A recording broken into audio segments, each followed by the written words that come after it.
Darkcast Network. Welcome to the dark side of podcasting.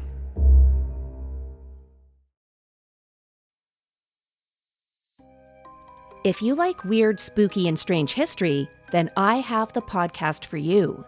My name is Brenda, and I'm the host of Horrifying History. Are you into the dark side of history? Horrifying History tells you about the side of history that people don't normally talk about. We tell the tales of haunted places, infamous true crimes, the paranormal, and unsolved mysteries, and then we look to history to see where the truth actually lies. Want to get spooky with us? Get your Horrifying History fix by subscribing today on Spotify, Spreaker, or wherever you find your favorite podcasts.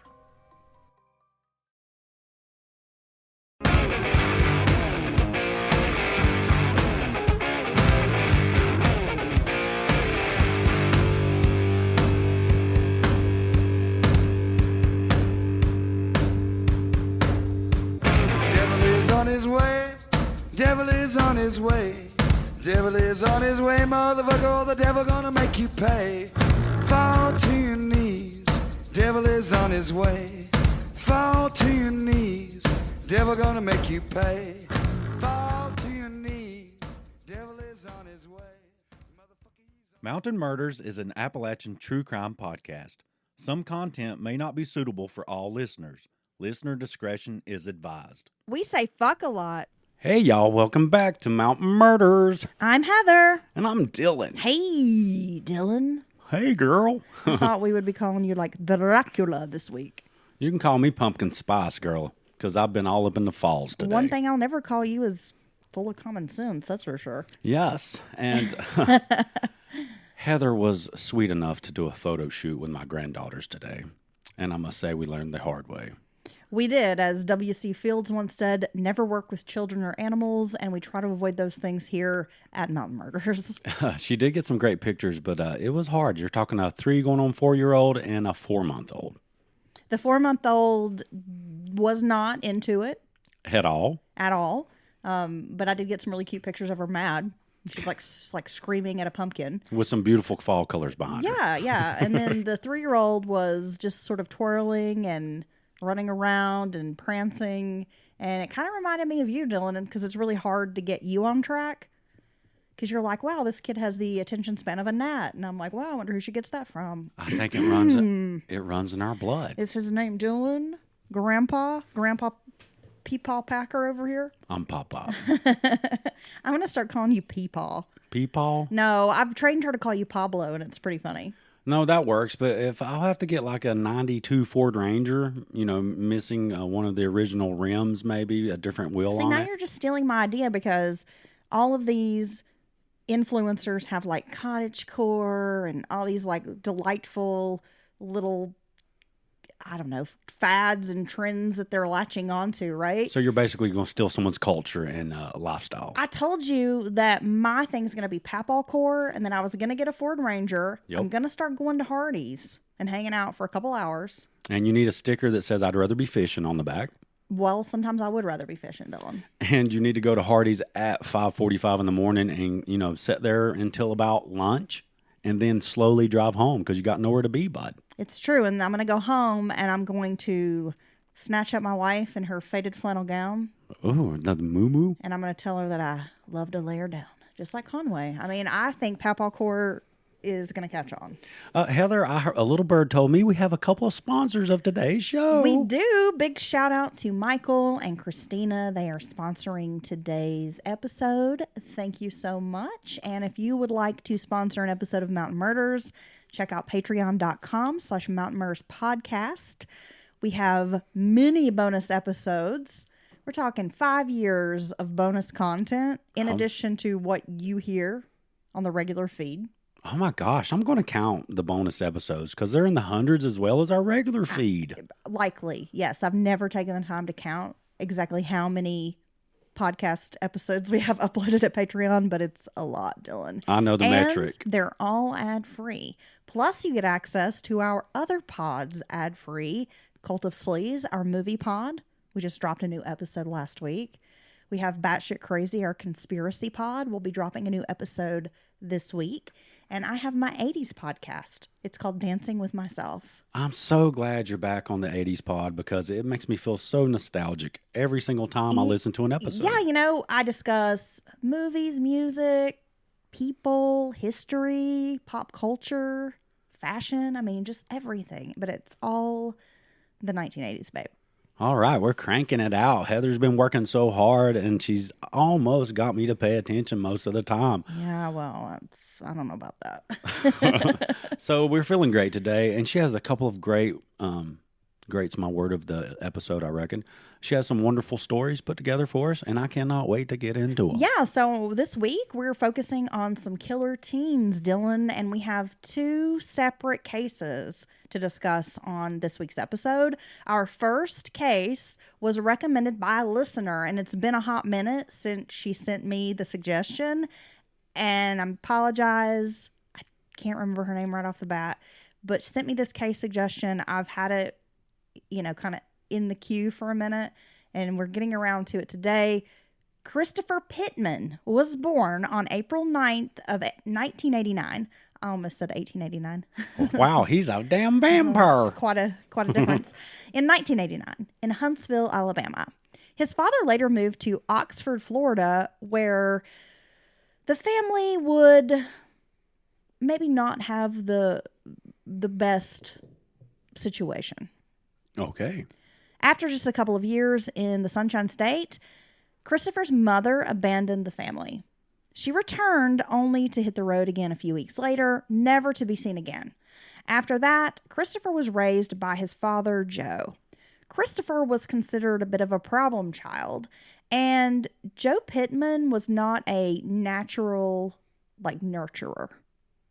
Oh, okay. So he's not the most openly loving, emotional, sweet man. Yeah, I mean, he's like a firm guy, and he preferred to resolve disciplinary issues with a stern hand, if you catch my drift. So he preferred to offer the children the smoke when they messed up. That's what you call it, Dylan, is bringing the smoke. You're about to get the smoke. You're about to get the smoke on that ass, yes. Look, I just want to be clear. The threat of the smoke alone is what keeps my children and grandchildren in line. The threat of the smoke is what kept you in line. Oh, my mama gave me smoke, but well, she didn't give you enough. I've seen smoke firsthand. You know what, Dylan? I'm going to talk to your mom. Miss Kathy, you did not spank him enough because he don't listen to a damn thing.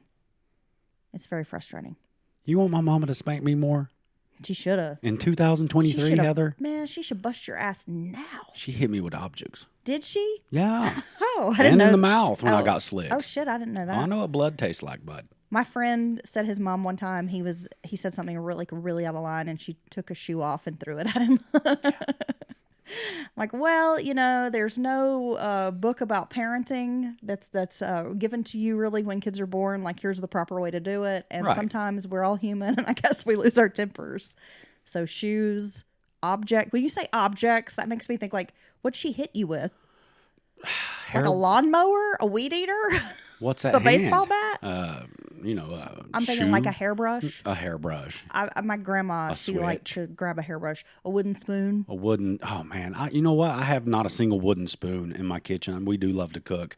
I will not put wooden utensils in my kitchen because I don't know where she got this. She had one that was about 14, 16 inches long, and she could reach out and grab you with that thing. Okay, well, enough about, I don't even know what you'd say, extreme methods of punishment. Let's move along. My mom was a good lady. Now, of course, I think a lot of us were raised getting our asses busted, and it's just kind of fallen by the wayside, and people don't really agree with that practice nowadays, but kids are running around acting a damn fool too. You have to teach line in the sand, actions and consequences. Sometimes I wonder if we're moving in the right direction. Now, of course, many children are raised in similarly difficult situations and make it through, like you, Dylan. Got your ass, got that smoke, right? I call some smoke. And look at you today. But Christopher was a sensitive boy, prone to depression and suicidal thoughts. Once he even threatened to kill himself in front of his sister. At age 12, he ran away from home twice, resulting in his entrance at a juvenile facility. or an admission to a juvenile facility. There he was examined by a child psychiatrist who determined that he was suffering from mild depression and prescribed Paxil. After Chris's discharge from this facility, Joe Pittman decided it might be best to send the boy to live with his paternal grandparents. Christopher got along with his grandparents, his grandfather Joe, also a Joe, and his grandmother Joy. Well, sometimes when children are having issues and behavioral issues to this degree, a change of scenery, if there's a safe, loving place to send them, a change of scenery, they might get away from some friends who are bad influences. It can be a very positive thing. It can, and that generational, exposure to multi-generational, like being around your grandparents is definitely going to be different than being with your parents. Right. They have a different mindset, maybe a different way of handling things. And a lot of times I've heard people say, I wish I'd have just skipped ahead and had my grandkids. Yeah. Right? Right. Because, grandparents, they're kind of more laid back, might be a little bit more lenient, willing to let you get away with things. A little more calm, not as stressed out as parents. Quite a bit more wise. Might be able to just handle things a little bit better, right? They in turn adored their grandson, and they were happy to have him. So Christopher was shipped off to South Carolina, arriving with his prescription for Paxil, which appeared to have a stabilizing effect on him. Unfortunately, Paxil was not available in Chester, so a doctor there suggested substituting it with Zoloft. See, that's tough because once you find something in that SSRI family that works for you, you're going to have some side effects, but not, detrimental side effects that affect you or a very bad way. It's really tough to change, and it kind of stinks because the Zoloft is quite different than Paxil. Now, Dylan, they have the tests where they can kind of let you know with your specific, genetics, what medications and what groups of medication might work best for you. Really? And certain families of drugs that you can avoid now. So that's great because back in the day, they would just prescribe you these medications, these SSRIs and psychiatric drugs, and have no idea how it was going to affect you. You just have to try it out. And people would try it, and it could be the worst thing they ever had. And then you have to wean off of it, and then you're trying something else. And that's really hard on your body. It is, and it can take literally a year plus to try, just 2 or 3 different kinds. Yeah. Well, in theory, switching Paxil and Zoloft, I guess, makes sense. I mean, both are SSRIs. They should have similar effect on the patient. But this wasn't the case with Christopher Pittman. Paxil had calmed him, but Zoloft caused him to experience a burning sensation all over his body. It was so painful that he had to start taking painkillers.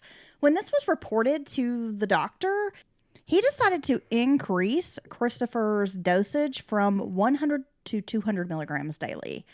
This had an even more pronounced effect on Christopher. His behavior took a kind of manic turn, if that makes sense, Dylan, and he became very argumentative and quite difficult. So hold on one second. So I'm clear. This new medicine he's trying, Paxil, which makes him feel like his body's on fire, for lack of a better term. So much, in fact, that he starts taking pain medication. They doubled it. Yes. They doubled the dosage, which is, I would think, in my lay mind, that's going to double the displeasure of the burning sensation. Well, it's sure not going to double the fun. Oh, my gosh. Like extra sugar-free gum. You know what I'm saying? This doesn't sound like the right path to me, but let's go.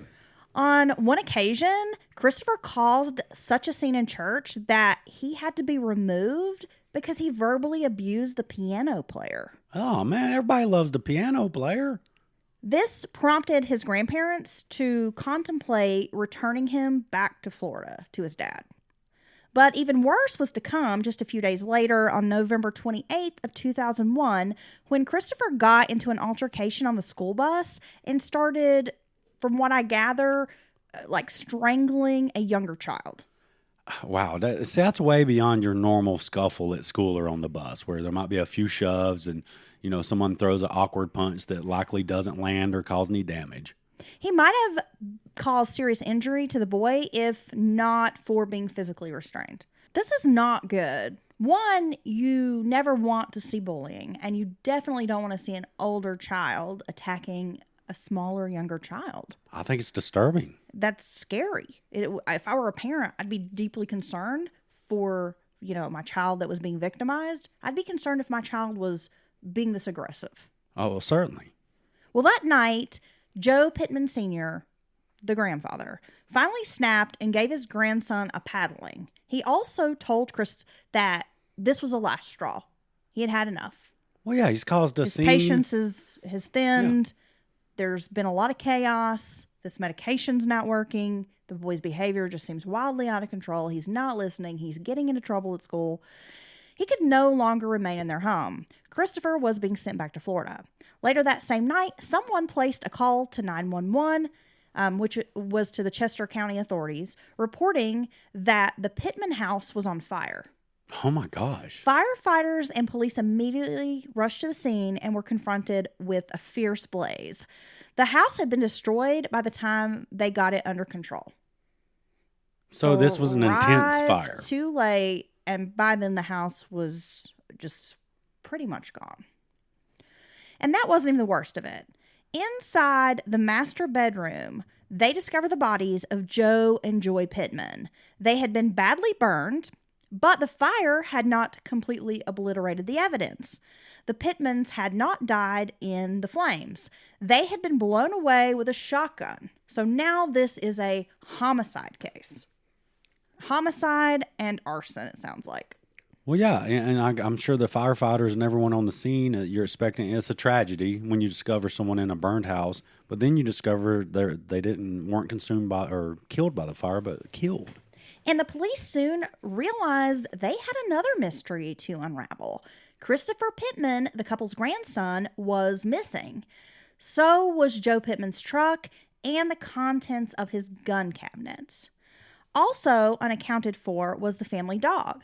Had Christopher been taken by this person who had committed this terrible crime, or was there some other explanation behind his disappearance? To find the answer, police would have to find Christopher. They needed to learn what was going on. He was likely a key witness to what had happened. And they may be trying to make sure that he's okay. Exactly, yeah. Dylan. I mean, he's a young boy and now he's missing. Well, it actually turns out a lot easier than cops expected. They were able to locate the boy 2 counties away, parked on the side of the road in his grandfather's truck. He ran out of gas. Okay. The family dog was with him, as was Joe's gun collection and $33 in cash. When taken into custody, Christopher told a story about a large black man who entered the house, killed his grandparents, and lit the place on fire. And then he put me in this truck with all these guns and the dog and told me to drive till I ran out of gas. Christopher claimed the man had also tried to kidnap him, but escaped and fled in the truck. It was a very unconvincing story to begin with. And it quickly fell apart under interrogation. So maybe I said that a little confused because now that I'm like reading my own words, I'm like, man, was I high when I typed this? Probably. No, but Chris says he escaped and fled in the truck. Right. He was able to just miraculously get away from this dangerous person. Yeah, I had just enough time to get all the guns and the family dog in the truck. And again, we're blaming it on the black man. It's always blamed on the black man or some person of color. It reminds me of the Susan Smith case, also a well-known South Carolina crime story where she vilifies this just anonymous black man who stole her kids, and it turns out she committed the crime. And I'm sure parts of the black community bore the brunt of her lies. They always do, Dylan. I mean, it's something that we've seen play out in multiple cases. So let's talk about this. They know that this story sounds bizarre. They get him into interrogation, and just immediately he is caught in lie after lie. Well, he's a kid still. Keeps changing his story. Now, Christopher is admitting that he killed his grandparents and that he started the fire. However, it was the Zoloft that made him do it. According to the boy, the medication caused him to hear voices that instructed him to kill Joe and Joy Pittman. Oh, my God. Now, this is a side effect the big pharma never list on their medicines. It was as though he was, quote, in a dream or on a TV show, he said. He was aware of everything that was happening, but just unable to stop it. He had no control. It must have been the medicine. Over his actions.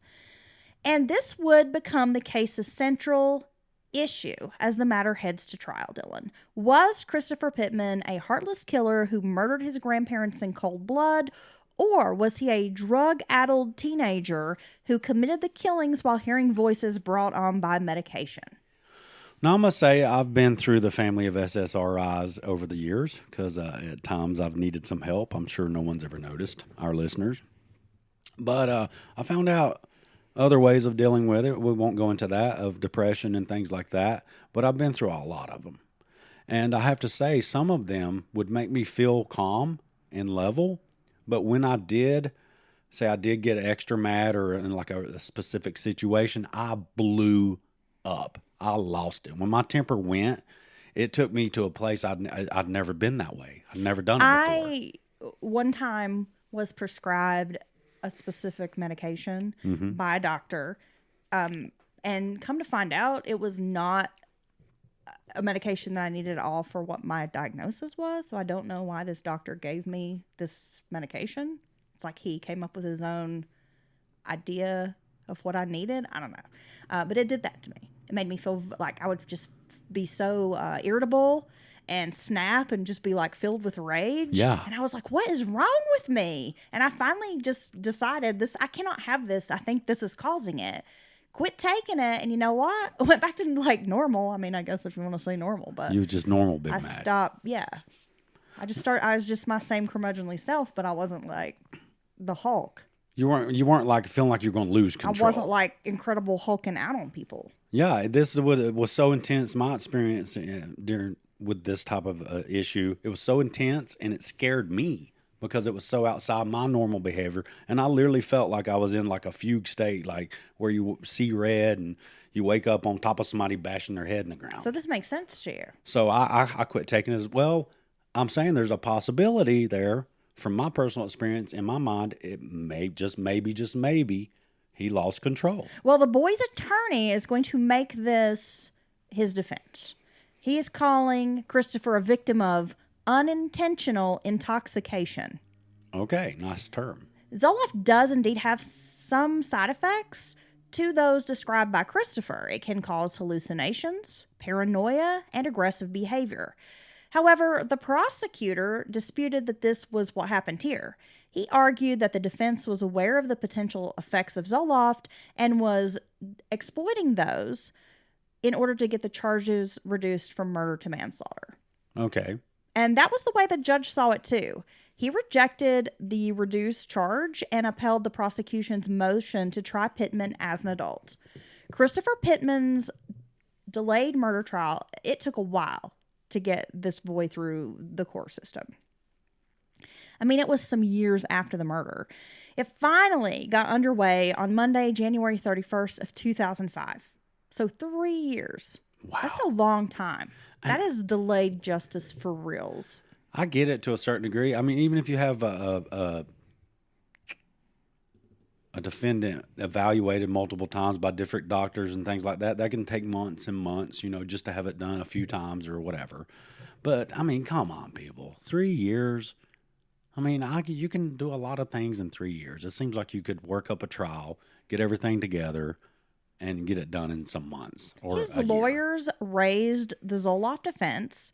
They brought in an expert witness to testify as to the dangers of switching a patient from Paxil to Zoloft, and yet more experts to tell the court that Zoloft should never be prescribed for someone under the age of 18.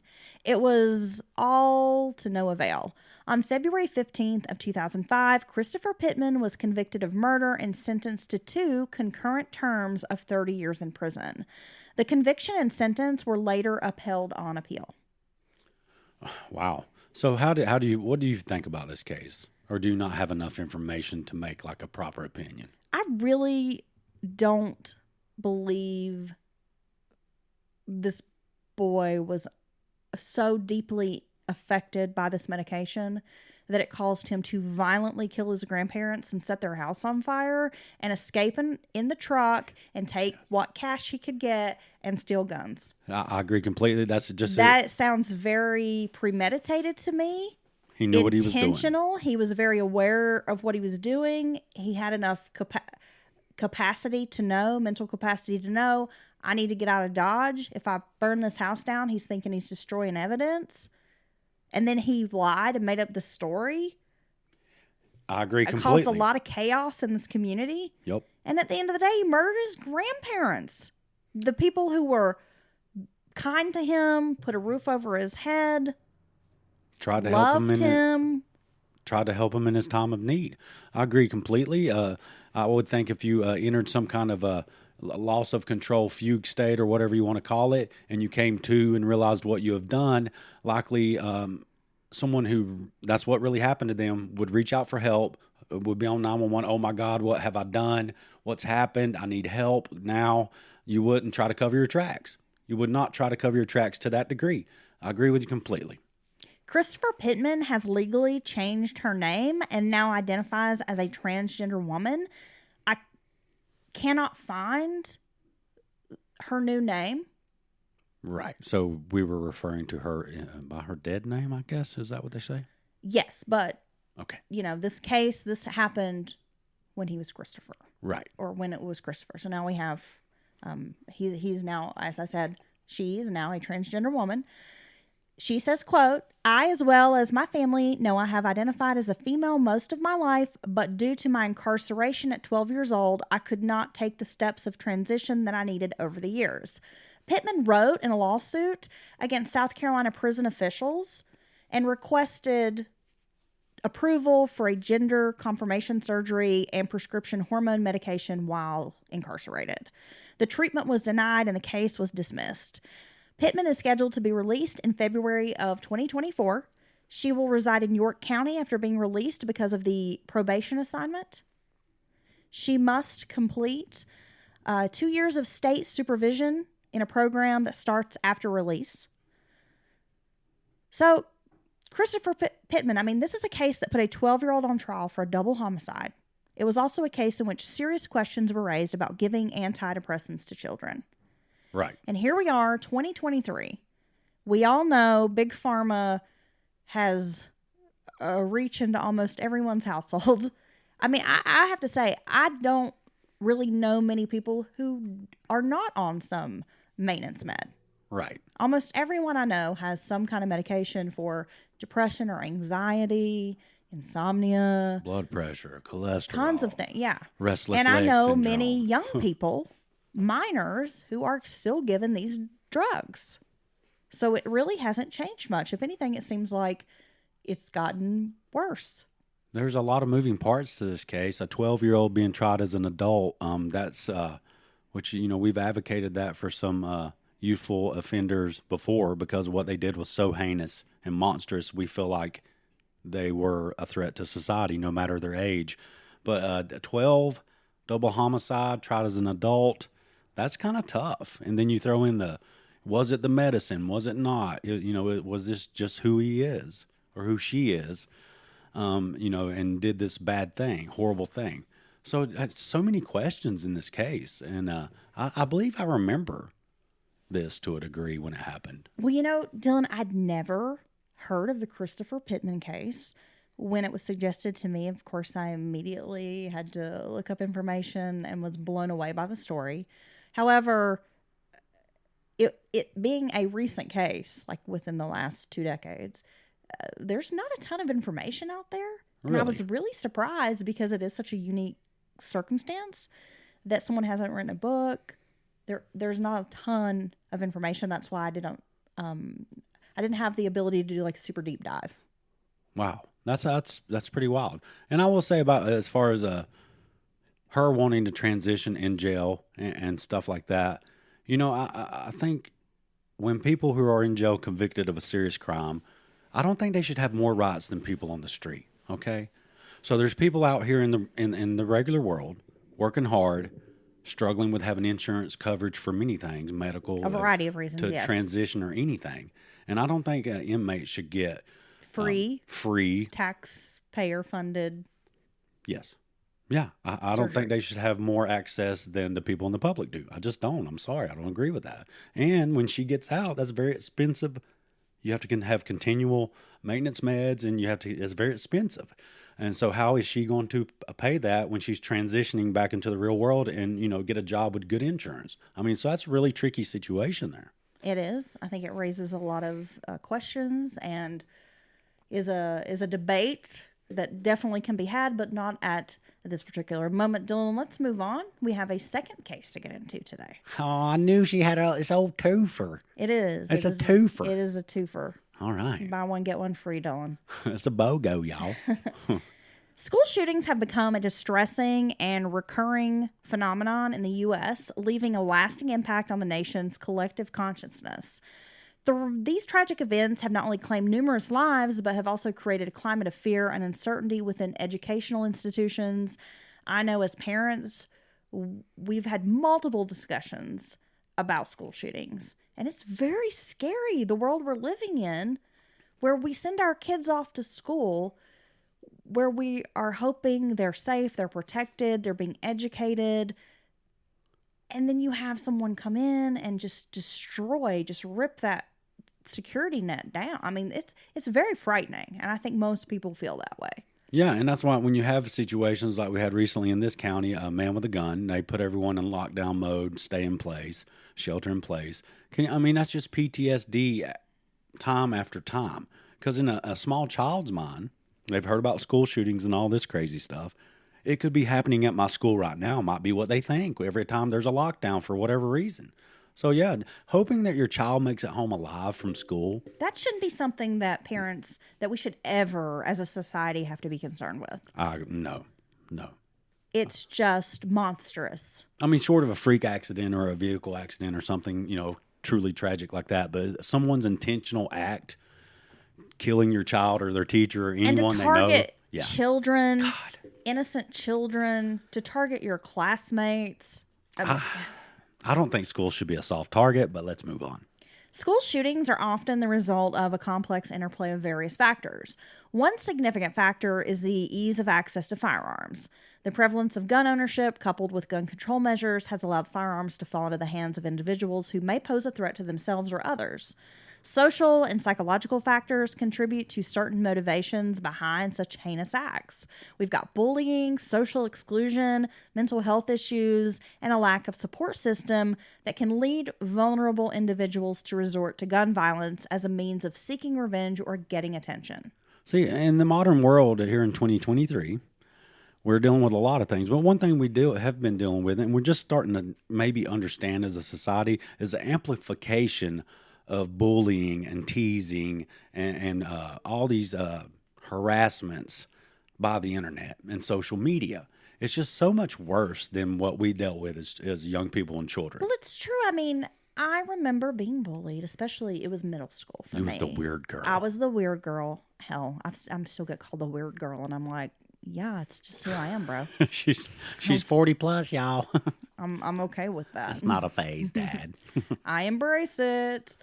But I remember being bullied in middle school and 7th and 8th grade, mostly 7th grade. It was horrible. I did not want to go to school. I cried every day. I would come home from school in tears. I would beg my mother, please homeschool me. Do not put me on that bus. Do not make me go. It's so fucking bad. That's so terrible. I didn't want to go to the bathroom during the school day because you had the bullies. They love to hide out in the bathroom because that's where they would smoke. Because they're ditching fucking class. Exactly. Yeah. And so if you had to go, make water, you're probably going to get your head shoved down a toilet, a swirly, or they were going to shove you into a locker or threaten you, harass you. I mean, it was bad.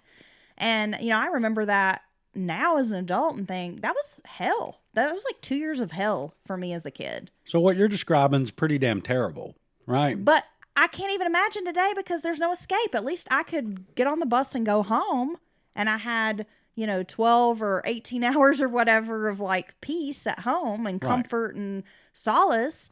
Of course, you had to return to the hell the next day, but you had a bit of a reprieve. But these kids today don't have that at all because they get it everywhere. They get it at school. They get it online. social media. There's video evidence of everything. Yes. It never stops. If there's it's like if you have a little fight in school, a regular school fight, a little shoving, maybe somebody gets a punch in, the teachers break it up real quick, it's over. And in a week from now, nobody even remembers what happened because it was just a school fight. Nowadays, there's video evidence that hits the damn internet and it never goes away. It's disturbing. And people pass it around like it's trading cards. I remember my daughter getting videos throughout the school year. Mm-hmm. People would send her videos to like Snapchat, and she would open it and be like, "Oh my gosh, yeah, this is a fight at school." And I'm like, I don't want to see that. And I don't want to see children assaulting each other. I mean, who records this? And she's like, "Oh, that's the first thing they do is grab their phone and start recording." And I'm like, no one's trying to break this up. I mean, I remember back in the day, at least you had some students who were kind of mediators. Or try, and we'd be like, "Hey guys, break this up. Well, you can't be doing that." And we can't, Especially if it was particularly violent or somebody got the upper hand and was on top of somebody, people were quick to, "Oh my God, hold up, stop." But now people have lost their sense of humanity through that lens and that camera and the phone. No, they're cheering it on. They're recording it. They're World laughing. star. They're like, "Oh, this is hilarious." And it's like, that's not funny. Someone is being physically harmed. It's violence. Anywho. So nowadays it's even worse. Well, the societal pressures and toxic environments experienced by some students worsen their emotional well-being, which potentially leads to tragic consequences. Central High School in Knoxville, Tennessee is an institution with a proud history. It has produced countless celebrity alumni, from well-known musicians and actors to sports stars, academics, entrepreneurs. But at the time that our story takes place, Central High School was considered a school in crisis, a place where unruly behavior was the norm, where fights between students were frequent, where parents fretted over the safety of their kids. It sounds like one of those movies in like a 80s, like Lean on Me? Or The Principal, James Belushi, Jim's brother. Oh, yeah. Yeah. Man, remember, there were so many of those movies. Yeah, I know. There was the one, I think it was like Tom Bergeron, maybe. You had Michelle Pfeiffer. Gangsta's Paradise. What was that movie? Dangerous Minds. Dangerous Minds. I think what that was called. Man, I'm getting rusty. I guess for the kids. If I could only save the kids. Lean on Me. Yeah. When you're not strong. That was a good one. Oh, you always got the, square, not cool teacher comes in, and you got the unruly kids, and it's always these, caricatures. Are you describing Kindergarten Cop? Boys have a pee-pee. Girls have a vagina. Love that movie. Yes. I think it's a good movie. I think you said it was terrible. I love Kindergarten Cop. But no, you have so many of these movies there, but before the end of the movie, these kids are going to love that teacher. Well, it's terrible in a good way. Yeah. Because it's just such a bad, cheesy movie. It's horrible. But, when it came out back in the day, I was a kid. I loved it as a kid. I thought it was funny. I mean, it's probably still holds some charm as an adult. I don't know. I haven't seen it in a while, but anyway. No. Well, there could not have been a worse environment for a troubled young man like Jamar Siler. Jamar Siler was born in Florida in 1994. His parents were both alcoholics and crack cocaine addicts. His mother had used drugs throughout her pregnancy. It was no surprise when her son was later removed from her custody. But for Jamar, that was barely an improvement. He was bounced around from one foster home to another, always moved on when his behaviors became too much for his guardians to handle. He also spent some time in juvenile hall before ending up in Lonsdale, which is considered a tough blue-collar neighborhood in Knoxville, Tennessee. Now, of all the time I've spent in Knoxville, I've actually not heard of Lonsdale, but that's, I guess, not a surprise. Well, I must say I've been around Knoxville quite a bit, and I've never heard of that neighborhood either. This is also when he first came into contact with another student named Ryan McDonald. Ryan's upbringing had been startlingly similar to Jamar's. His parents, too, had problems with drugs and alcohol. Both had spent time in prison. Joey McDonald for drug-related offenses and his wife Barbara for prostitution. While both parents served time, Ryan was bounced between relatives until his grandmother, Jenny Miller, eventually gained custody. That was a good thing for the boy. It provided him with a stable home at last. But by then, Ryan had another problem, Dylan. At age 3, he developed alopecia, a condition that causes the the sufferer's hair to fall out. Oh my God. Poor Ryan, the same afflicted in the same heinous way as Miss Jada Smith. This produces no other health issues, but it does result in Ryan being teased throughout his childhood. And kids are mean. Kids are horrible on the teasings. Some kids. I was never like that. I never teased people. I was not a bully either. I was a protector of the weak. I was always taught, like, you don't make fun of people. I mean, I was taught that, but I make fun of people all the fucking time now. Not to their face. No, sometimes to their face. You've met me. But, I was always taught, like, you don't make fun of people. You don't judge people if they have less than you. If anything, you should be nice to those people. If somebody has an issue or a problem, instead of making fun, that's when you should, like, lend a hand. If you can, or yeah. try to be friends with them. I mean, that's, like, things my mother always taught me, Me too. Your mother taught me the same thing. No, but my mom always... Yeah. We didn't have a lot growing up and stuff, so I certainly didn't view people from I'm a better than you circumstance. But you never made fun of people who were different or had a deformity or any kind of and especially disabilities. I was taught you did not make fun of people who had disabilities or medical conditions. I mean, that was a no-no, and I just knew better. First of all, I never wanted to, like, be that kid, but two, I knew better. Because if I had gotten caught doing something like that, I knew when I got home, I was going to get that smoke, Dylan. I viewed other kids at a very young age in school who made fun of just bullying, period. But when it was someone who's disabled or, different in some way like that, I just viewed them as, like, I don't know, almost monsters. Me like, too. I would be like, understand. What is wrong with you? Yeah, I couldn't understand why they would ever do that. Let alone, to someone. It didn't make sense to me at all. Like, why are you lashing out at someone who can't help that they're in a wheelchair or whatever? Then I learned later through many great movies in the 80s that they were the ones that were scared on the inside, the bullies. Yeah. And you just got to stand up that one time to make them respect you. Yeah. So bullying the bullies is Bully what the you're saying? bullies. Yeah, I said that one time, and this person that I know, she, like, flipped out on me. Oh yeah? Oh, so you're going to perpetuate this? I was just like, yeah, I am.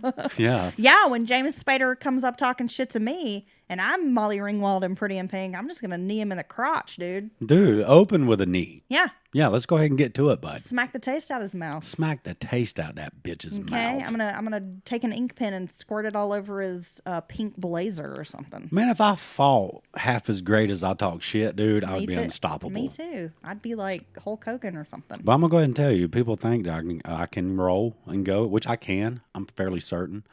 But yeah, I talk shit very well. So Ryan, I mean, he's totally bald.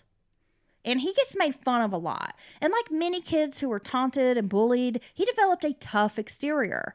According to all who knew him, Ryan was a kind-hearted boy who looked out for smaller kids in the neighborhood and hoped to work as a counselor with troubled youth one day. He loved animals and regularly fed a stray dog that stayed in an abandoned house in the neighborhood. And he would take in stray animals. I mean, people who knew him said he was really a good boy. But he did have this sort of chip on his shoulder. Right. Well, you've been through a lot. And it doesn't surprise me he likes animals, because a lot of times people have had lots of issues with the loved ones or, adults or humans, however you want to look at it.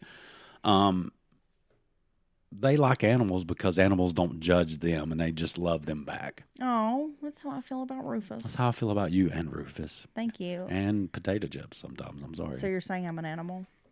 No, I'm saying that. I mean, I do kind of love me act back. a little bit like Animal, the drummer. Yeah, you do that Only a lot. I'm just banging on the table with my spoons because dinner's not ready. It's the reason we don't have video of us podcasting, because she's constantly doing her hands like Animal. I can't help it. Ryan, however, was no softy. He stood his ground and backed down for no one. It was this attitude that would put him into direct conflict with Jamar Siler. Now, I don't know for certain how the conflict between Ryan and Jamar started or how it escalated, Dylan. There are accounts from fellow students of an altercation on the school bus, but this appears to have been a minor incident. Jamar, who had already developed a reputation as a bully at Central High School, tried to intimidate Ryan, and Ryan pushed back. Ryan wasn't having that shit. They were quickly separated and no punches were thrown. Joey McDonald, Ryan's dad, told the press that he'd warned his son, quote, "That mouth will get you into trouble one day." But he never imagined someone would kill his son. Oh my gosh. As old timers say, don't let your mouth cash a check your ass. What is it? Don't let your mouth write a check your ass can't cash. That's it. Yeah. I've been told that plenty of times in my life. Wise words for real. Yeah, because I got a good heart, Dylan, sometimes with his mouth. What about that mouth? You know what does mouth do. No, but honestly, you back your mouth up. You don't you don't open with a lot of mouth. You just open with like blind fury, which I think is true. really Now refreshing. All the listeners think I'm some kind of maniac, but I'm really not. She's not, but I'm super chill. I'm just saying, if she needs to go, bud, we can go. She's not going to be one of those, I'm going to run my mouth to you, and we're never going to go. I never understood that because I'm just like, what are we doing?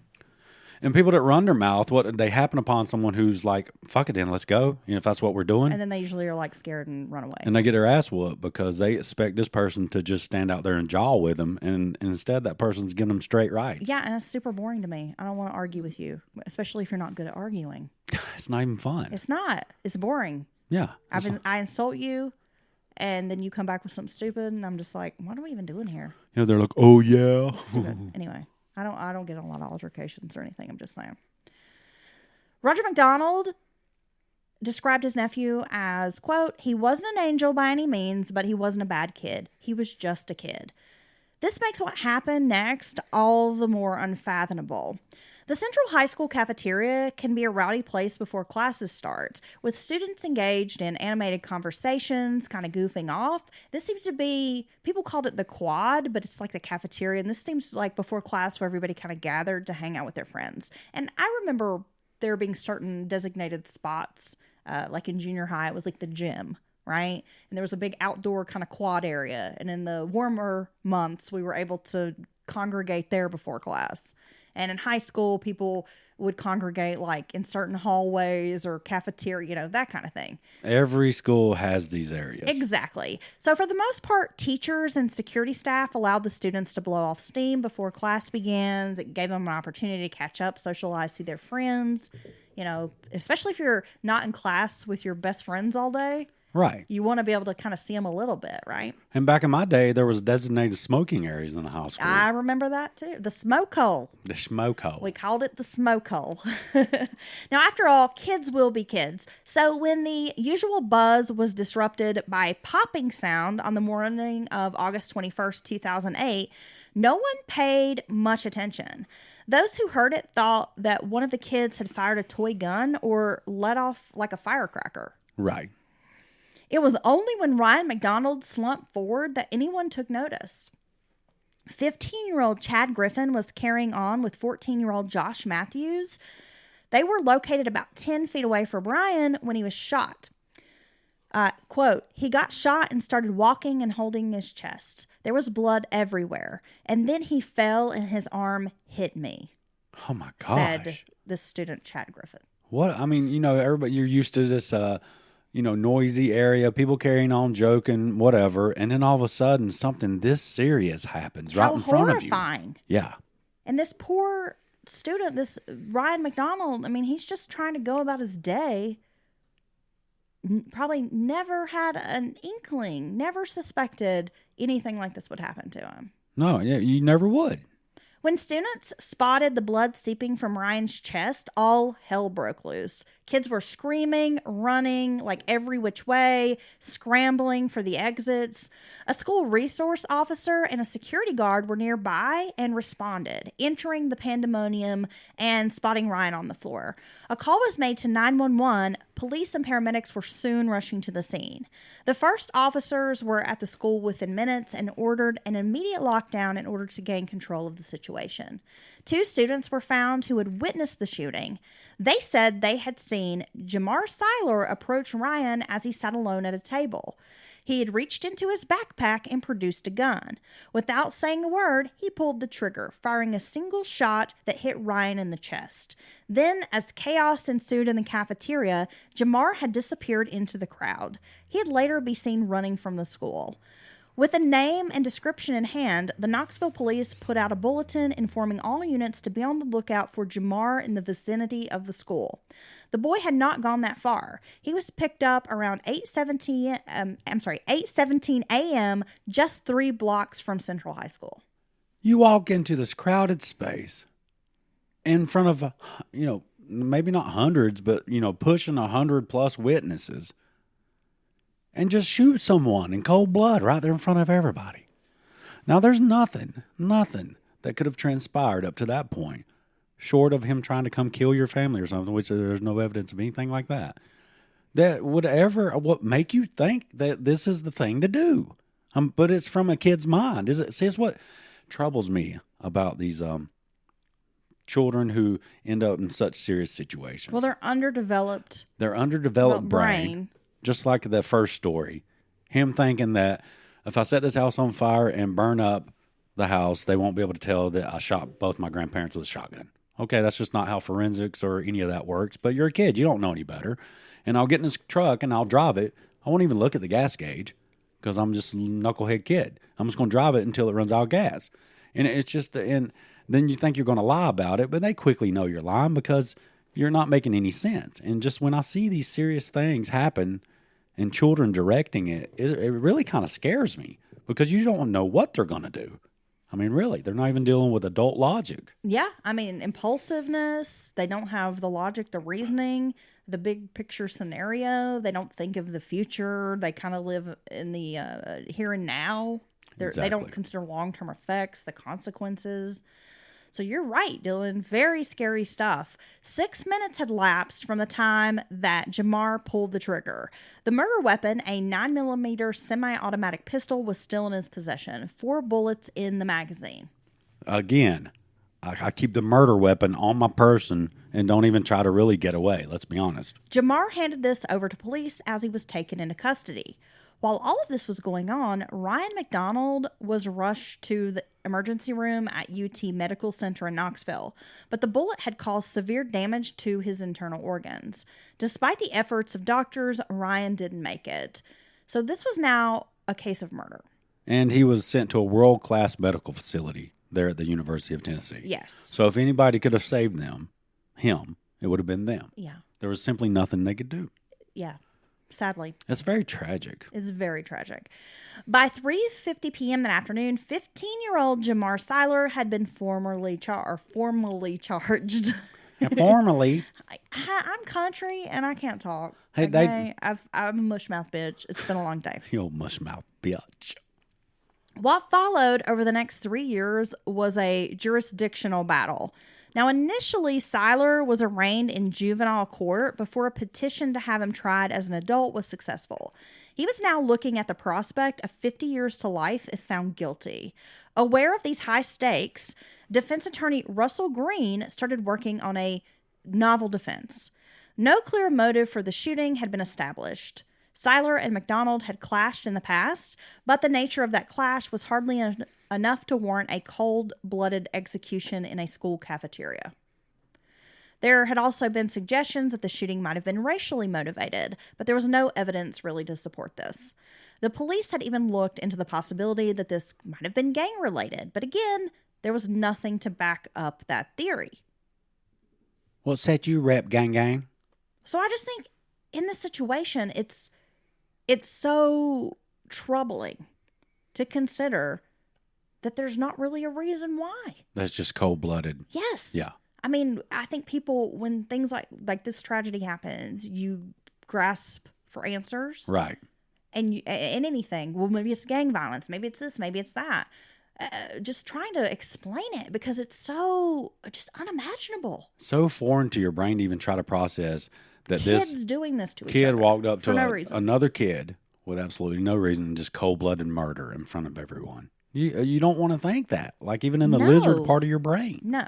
Despite hours of interrogation, Siler could not or would not explain his actions.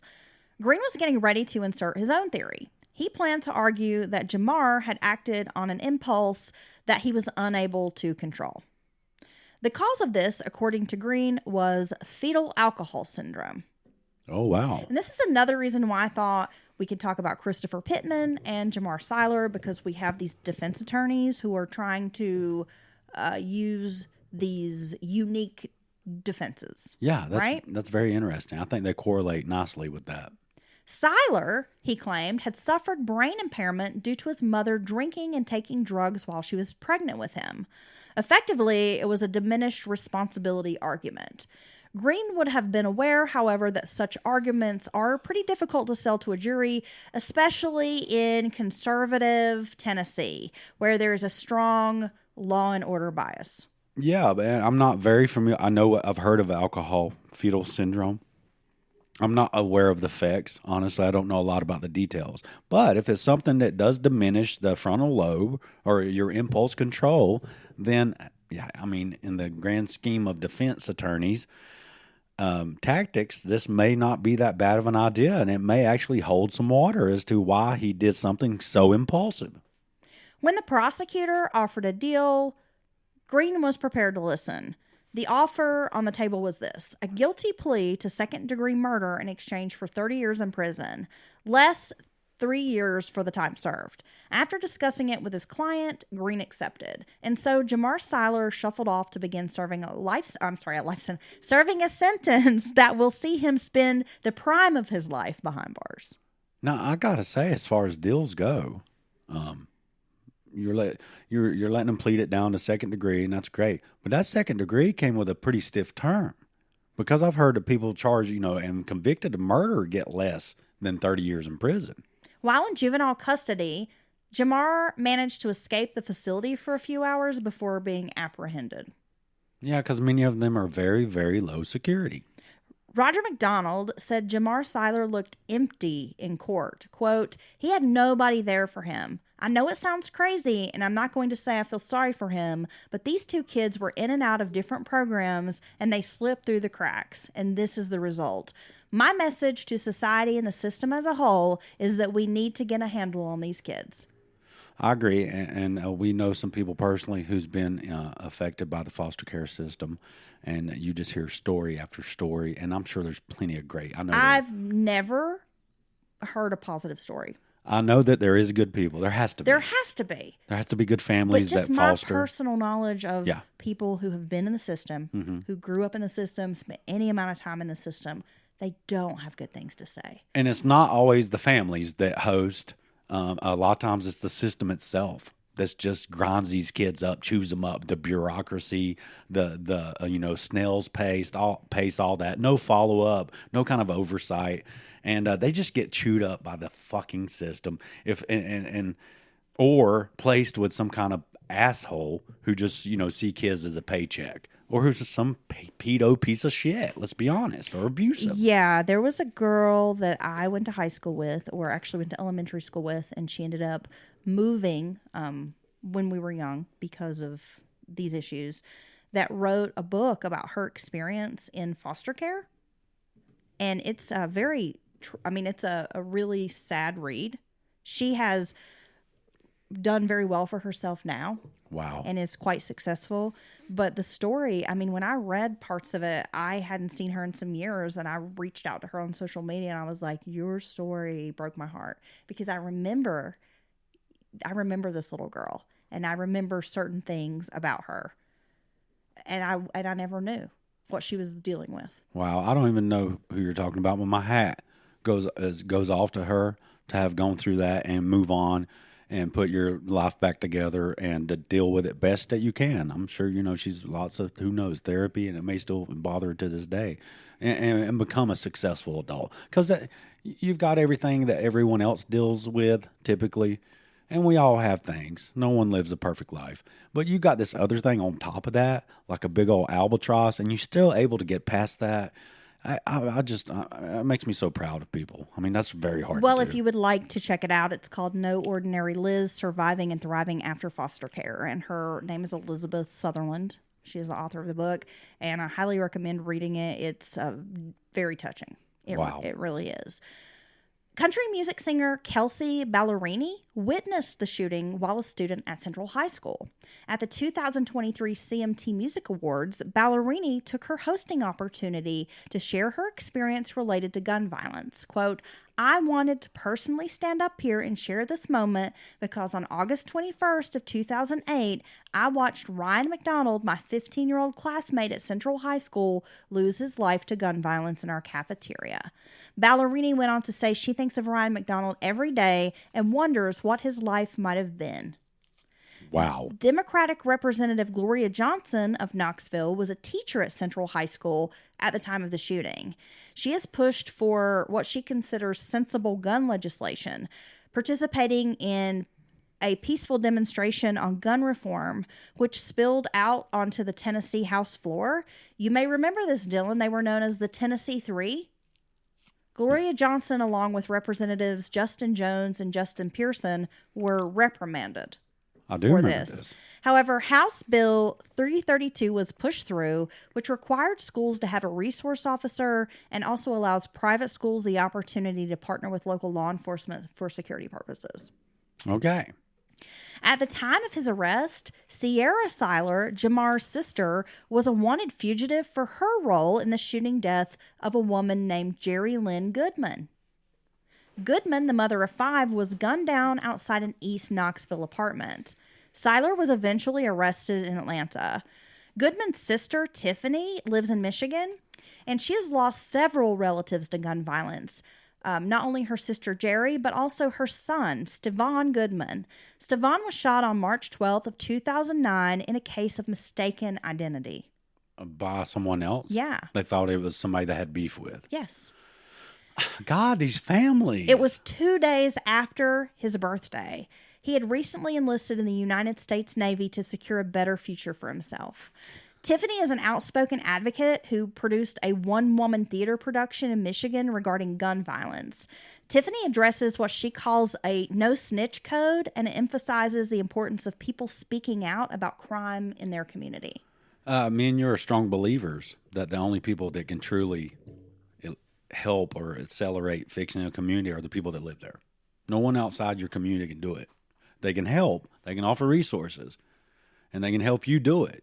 But if the community doesn't do it or isn't comfortable talking to cops or isn't afraid of being labeled a snitch or all these things that happen in certain communities, you're never going to get fixed. Your community's never going to improve. It starts with you. It really does. It does. It starts with you and your household and how you teach your kids to grow up and be proper adults. And be a good citizen. And be a good citizen. Just be a good person, you know? I mean, it's no... I'm not religious, and I know many people are, and I respect that. But me and Heather often discuss amongst ourselves that morality and being a good person is not tied to religion or anything else. It's about being a human and treating other humans the way you want to be treated. It's the old golden rule, right? It's the golden rule. It's having empathy, compassion, it's very understanding, simple. Communication. I think part of the diversity conversation is being able to recognize that people do have differences, but learning to accept those differences and maybe understand where other people are coming from. Yeah. You know what? I wish we would start referring to each other as humans, not gender, not sex, or, lifestyle or race. That human. Or your politics. Because you're human, I'm human. There's so many ways in which we categorize and label ourselves. And put ourselves in little boxes. And at the end of the day, we're all just human. And I think for the most part, people just want the same things. The way I say it. I think we all want to be healthy and happy and safe and fed and housed and clothed. Yeah, and be able to have kids if you want and a family. We're 5% different and 95% the same. It's true. And I want to celebrate. Nothing against diversity. I love people's cultures, the rich, diverse. Well, that's the thing I love. That's what makes us I love all of it. Makes us a great world, But it's the spice of life. We're 95% alike. So no matter what my neighbor's doing, I should have their back. And we should have each other's back. That don't mean you got to be buddies. That just means you got to be a good neighbor, a good citizen. When I walk past and I see just as long as it's not gross looking trash or something, I stop and I pick it up and put it in the trash can it fell out of, or somebody missed the can. Today, I came from Ingles, went in Ingles right quick, the grocery store. Our local grocery store. And there was 2 or 3 buggies kind of getting blown around. Don't give them any free press, fuckers. Yeah, pay your employees, you some bitches. Yeah, for real. They make all this money and they can't pay their employees a living wage. Some shit. Anyway, go ahead. I went around and got 2 or 3 loose buggies, the little buggies. Buggies? I'm sorry, carts. Some buggies. And gathered them up. They were blowing around the parking lot, probably going to hit somebody's car. I gathered them up and put them in the thing with mine as I was walking over there. It's just, be a good citizen. Do one nice thing for your community every day. It's as little as not being a dick or not being a litterer or picking up a piece of trash or holding a door for someone. Exactly. It's not hard. It's not hard at all. To be polite and have manners. Well, the consequences of school shootings are far-reaching and devastating. Lives are lost, families are shattered, and communities are left traumatized. Moreover, these incidents disrupt the educational process. They hinder the ability of students to learn and teachers to teach. The fear of violence permeates every fabric of educational institutions, undermining the sense of security that should be inherent within these spaces. I don't know what the answers are, Dylan, but it will only be through collective efforts that we can hope to overcome this crisis and protect the future generation from the horrors of school shootings. Well, that was eloquently stated, Heather. I have nothing to add. I can't do any better than you did.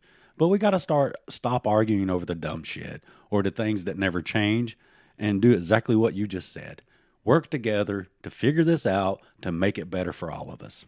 It's true. Only through compromise, reaching across the aisle, whatever that means for you, that's the only way we're going to solve these issues. Or at least get some kind of positive movement on it, progress. I just want progress on these things. And I want people to quit being at each other's throat and acting like just because you disagree on some whatever issue, be it political, social, or cultural, or anything, that you think the other person's 100% wrong and you want them to die. I want the meanness to be taken out of our discourse in this country and this world. I've had quite enough of it. I mean, seriously, used to, adults had discourse and conversations and heated debate. Bring back sensible, heated debate where even if you don't agree with someone, you can understand why they have that viewpoint. I love your idealism, Dylan. Thank you, baby. Okay, in a perfect world, we could all just get along. Yeah, Rodney King advised us all to do that. He was on to something with that. Yeah. And look where we are. We're going backwards. We're going backwards, and it seems like in almost every facet of life. I don't know. I just have this sneaking suspicion that the COVID lockdown and people being out of society for a bit and out of touch with each other has created, I don't know what it is, but this thing in people where it's like they forget themselves and they forgot how to act in public. Yeah. And they forget just basic rules of society. Yeah. And they act a damn fool. You see, no manners. Yeah. They have no concept of other people, space. I mean, I don't know. But I'm it would be an interesting case study for some sociologist or anthropologist or something out there to see how our society devolved over the last 2 or 3 years, because it just seems like it's gone all to hell. I mean, just everywhere I go, I look around and think, what is wrong with y'all? You're so right. You're so right, Heather. And used to, you might see something over the last 10 years, you've seen an example once or twice in your life in public of what you're talking about. I just don't remember as a kid ever going into a public place, a store, a restaurant, and watching people be so mad and disrespectful and scream and holler and show their ass and just act like a damn idiot in public and try to fight the worker and belittle and degrade people who are just there doing this shitty low-paying job. Over the dumbest. And you ought to be glad they fucking showed up, because nobody wants to do this shit. And then this is why, because you're screaming and hollering at them and acting like a damn moron. See, I mean, what? I don't know. I just think, my gosh, You would have never seen that kind of shit 20 or 30 years ago. And if you did, everybody in that store would have been looking at the person showing out like, what is wrong with you? And probably would have taken it upon themselves to be like, get the hell out of here, and like escort them out of the store. You're right. More than one person in that crowd would likely either come to the aid of the employee, or it would start at least admonishing that person acting a damn fool and telling them to cut it out and get the hell out of there because nobody wants to hear that. See, nowadays you can't even do that. Somebody's going to pull out their phone. They're going to record it. It's going to go on social media. You never know now if you confront somebody who's wilding out, if they're going to pull a gun out, a knife out, what they're going to do. So people are afraid, and people are just afraid to stand up for other people these days. And it's a damn shame. Not that long ago, an argument in a chicken restaurant over whatever between that man and that woman. And he kept telling her, that woman, that he was going to hit her. She said one more word, and then he freaking hits her. And her 14-year-old son walks in the door and shoots him over some dumb argument at the register in public. I mean, that's the dumbest reason I've ever heard of. And I'm not saying the boy shouldn't have shot him. I'm not saying any of that. That's a whole nother story. That's the dumbest reason to be dead. I'm sorry.